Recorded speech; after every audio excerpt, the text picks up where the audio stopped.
नमस्कार दोस्तों ईपीएस 95 पेंशनरों ने बड़ा संघर्ष शुरू कर दिया है। ईपीएस 95 पेंशन को लेकर अब जो एक अलग तरह की बातें सामने निकल कर आ रही हैं।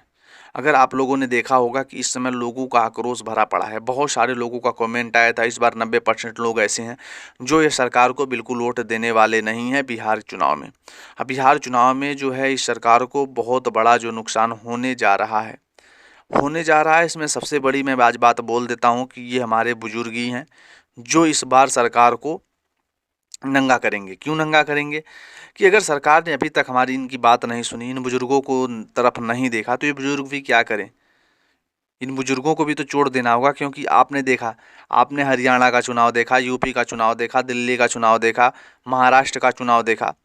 हर जगह जब चुनाव आ जाता है तो मीटिंग करके आश्वासन दिया जाता है, मीटिंग के लिए बुला लिया जाता है, कभी अचानक बुला लिया जाता है, कभी कोई सांसद बुला लेता है, कभी कोई सांसद के घर मुलाकात हो जाती है। अभी आप देखा होगा कि हेमा मालिनी जी के घर मुलाकात हुई। लोग आक्रोश में हैं, क्यों मुलाकात हुई? अब तो चुनाव आ गया है, अब हमें अपने स्टैंड पे खड़ा होना है।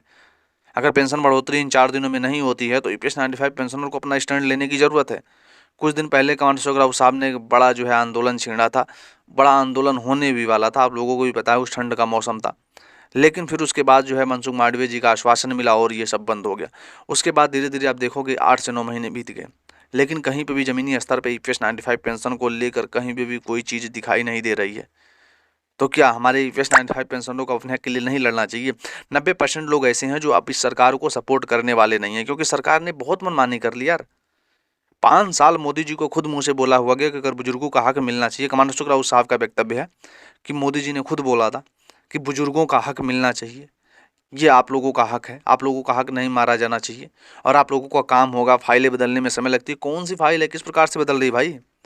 अगर ऐसे ही सांसद महोदय लोगों की फाइल बदले ना, हमारे नेता मंत्रियों की फाइल बदले ना, देखते हैं उन लोगों का काम तो 2 दिन में पार्लियामेंट में हो जाता है। लेकिन ईपीएस 95 पेंशनरों के लिए किसी के पास वक्तव्य नहीं है, किसी के पास आवाज़ नहीं है। ईपीएस 95 पेंशन की आवाज़ को उठाना पड़ेगा। बहुत सारे बड़े बड़े न्यूज़ चैनल इस चीज़ को नहीं दिखाना चाहते। क्यों क्यों नहीं दिखाना चाहते? सरकार के खिलाफ कोई दिखा नहीं सकता। बुजुर्गों का अगर ये हाल है देश में, रोटी के लिए मोहताज हैं, किस प्रकार से वो योगदान दे रहे हैं, किस प्रकार से वो घर चला रहे हैं, तो सवाल तो बनता है ना। सवाल तो हर कोई पूछेगा। हमारे जैसे बहुत हमारे भाई जो यूट्यूबर हैं पूछ रहे हैं गवर्नमेंट से कि आखिर कब करेगी ईपीएस 95 पेंशन की बढ़ोतरी। ये तो होता नहीं है कि टैग लगा लो ईपीएस 95 पेंशन बढ़ोतरी हो गई, बढ़ोतरी हो गई। इन 5 सालों में क्या हुआ? 2 बार अगर मोदी जी से मुलाकात हुई, 2 बार मनसुख मांडविया जी से मुलाकात हुई, वित्त मंत्री जी से मुलाकात हुई, हर बार लोगों ने आश्वासन दिया। कौन सी फाइल है भाई? कौन सी फाइल आगे नहीं बढ़ रही है अभी तक?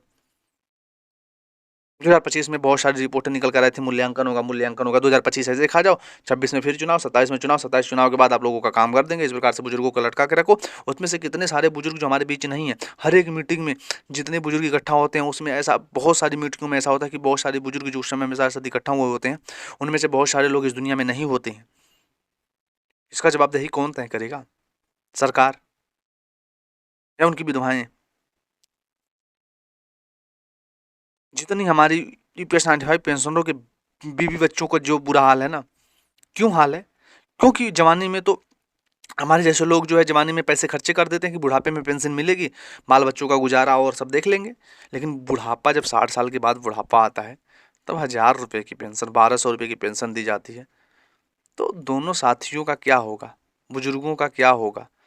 बुजुर्ग अगर 2 ही लोग हैं, सपोज दैट बच्चों को अलग करो तो 2 ही लोग हैं, तो उनका घर गृहस्थी चल सकती है क्या? अगर सपोज दैट जो हमारे पेंशनर हमारे साथ लड़ रहे हैं वो नहीं है, उनकी विधवाएं कहाँ जाएंगी? सरकार कौन से आसरा खोल रखा है? 1,000 रुपये में काम चलने वाला आज के टाइम में? 2 बार बैंक जाएंगे तो भी खत्म हो जाता है। सरकार को सोचना चाहिए कि ईपीएस 95 पेंशनरों का दर्द क्या है, किस प्रकार से उन्होंने अपने फंड से निवेश करके पैसे काटे हैं। अगर नहीं दे सकते तो फंड को बंद कर दीजिए, कोई बात नहीं है। ईपीएस 95 पेंशनरों का पैसा वापस कर दीजिए, क्योंकि ईपीएस 95 पेंशनर तो रो रो के जी ही रहे हैं और भी आगे जी लेंगे। लेकिन अब इस प्रकार से तो नहीं जिएंगे ना कि आप जिस प्रकार से अपने रास्ते नचाते रहो ईपीएस 95 पेंशनरों को। ईपीएस 95 पेंशनरों का भी हक था। अब हेमा मालिनी जी से मुलाकात हो गई, अब बहुत गदगद हो गए। हमारे बहुत सारे भाइयों का कमेंट आ रहा है ये हो गया, कुछ भी नहीं हुआ, कुछ भी नहीं बदला, वो जहाँ का तहाँ मसला पड़ा हुआ है। किसी नेता मंत्री के साथ फोटो खिंचाने से हमारा हक नहीं मिल गया। किसी नेता मंत्री के साथ फोटो खिंचाने से हमारे बुजुर्गों का हक नहीं मिल गया, हमारे बुजुर्गों का हक मारा जा रहा है।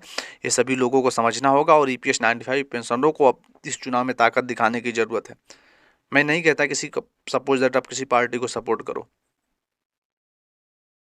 लेकिन ये भी कहूँगा कि EPS 95 पेंशनरों को अगर सरकार बढ़ोतरी नहीं करती है तो पूरा आप लोगों का हक है इस सरकार को हटाने का, इस सरकार को बदलने का, सरकार को घाव देने का, ताकि पता चले कि बुजुर्गों की ताकत क्या है, एक बुजुर्ग से कितने लोग जुड़े हैं, एक बुजुर्गों की पीड़ा क्या